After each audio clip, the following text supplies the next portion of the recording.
So first things first in understanding tech sales, and the reality is you need to know the different positions in like a sales organization, let's say, that's different from traditional non-tech sales. Now, in, let's say, for lack of a better term, traditional non-tech sales, like where I came from, most sales reps were full deal cycle reps. That basically means you had to go out, find leads, qualify them, turn them into opportunities, negotiate, close the deal, and then maybe even provide post-sales support.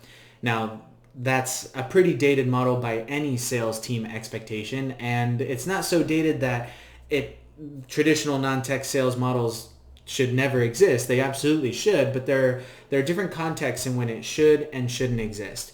For context, if whatever you're selling is, say, less than about $30,000 to $50,000 worth to a customer in a single year, you can probably get away with having a full sales team as a full deal cycle sales rep. But if you're going to have a value that's higher than that, then it's probably best you have what's called, let's say, a predictable revenue sales team model. And the reason I kind of coined that term is because it's actually not mine. It comes from a book from the godfather of tech sales himself. I can't remember his name. I'll put his name down below. But he was a big wig at Salesforce, and he basically transformed the way that tech sales teams are let's say, constructed. And that's what I'm here to show you today. So the first thing is to understand why or basically why sales had to be changed.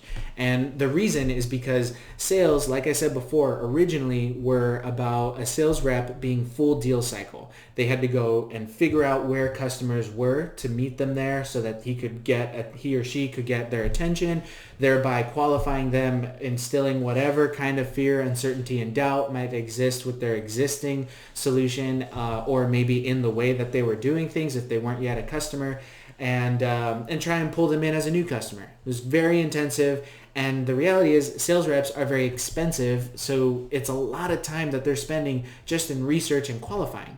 So what the Salesforce guy did was he basically just took the single full deal cycle sales rep and cut it up into pieces. He took the way a sales rep would traditionally be full deal cycle and chopped it up to section one being, let's have a position that is dedicated to the research and basically, let's say, I can't even think of the term, but the SDR position is what I'm referring to, is a position that is out there trying to get a lead to come into the business as a prospect.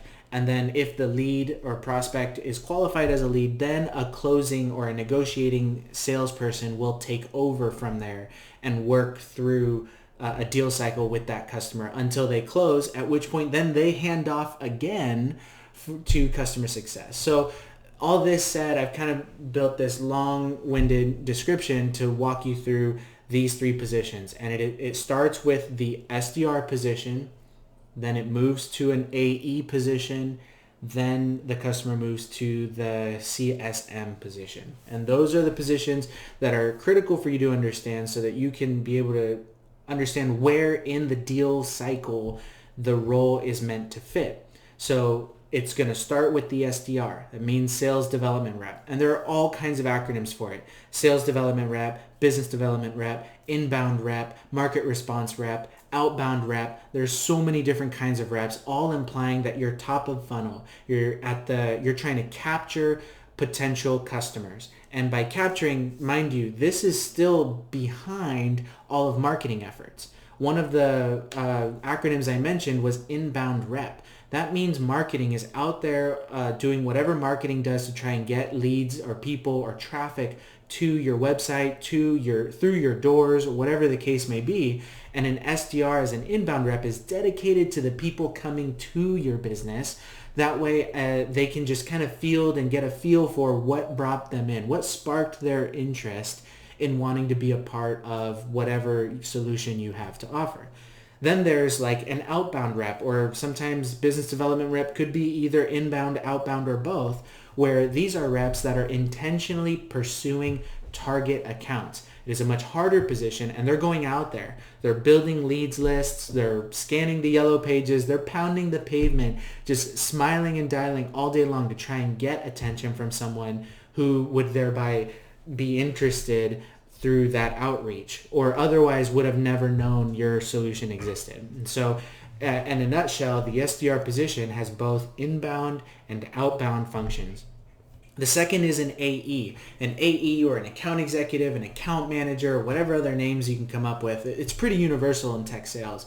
The AE is a really, they take over from a demo perspective, or a qualifying the lead perspective.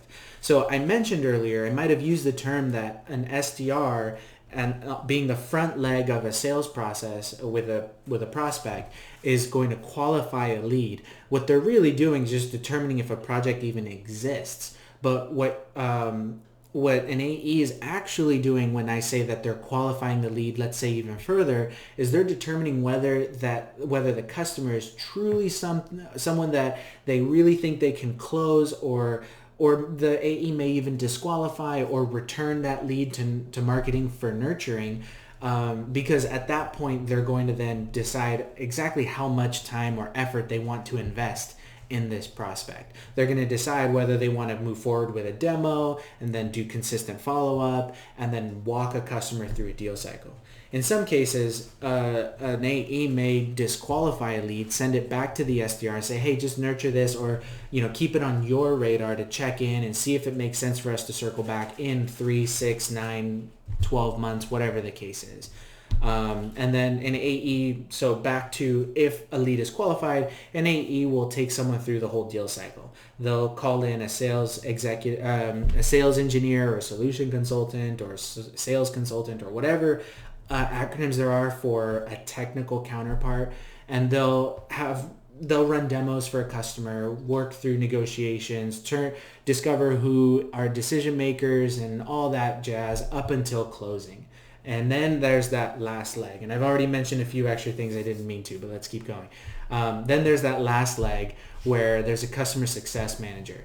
There's a handoff, you see, between the account executive and a CSM, because the CSM is going to be the customer success person that's helping a customer be more successful with a product. In other words, drive the adoption, make a customer feel good and excited about wanting to use your solution, and then hopefully renew when the time comes a year down the line, or however long the AE signs the customer for in the first place.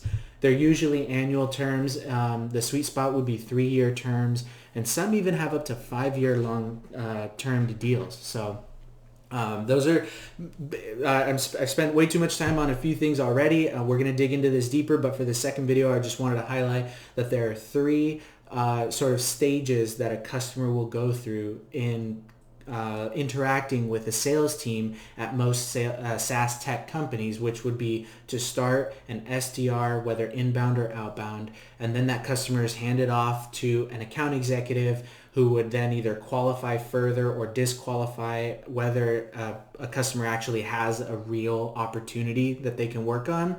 Work them through the deal cycle to a close, at which point the customer hands off to a customer success manager, and then it goes on from there. And I did mention an extra acronym, I didn't mean to, being a sales engineer or something to that effect. Well, I'll mention it in the next video, but let's first just get through this one, and actually this is the end, so I'll see you in the next video.